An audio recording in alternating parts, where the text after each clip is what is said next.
అంటే నేను గెడ్లో నడవలేకపోయానండి. సో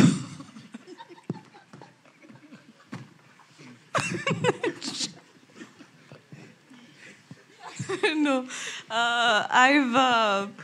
నేను ఆయన టాప్ గన్లో ఇన్ మార్కెటింగ్ అండ్ ఇంటర్ కెపాసిటీలో నేను వర్క్ చేశాను actually, because when I went to film school.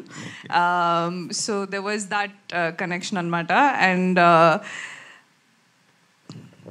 అంటే మా మధ్య పర్సనల్ విషయాలన్నీ మీరు అడిగితే బాగోదండి కొంచెం. నేను అడిగానా మీరు మీ వైఫ్తో ఏం మాట్లాడుకుంటారని? నేను చెప్తాను. నేను అడగలేదని నేను చెప్తున్నాను. అడిగినా చెప్తాను. ఏంటి అని మీరు ఫీల్ అయిపోతున్నారా అండి? నెవర్ సే నెవర్ అంటారండి. ఆ గడ్డి గురించి చెప్పు.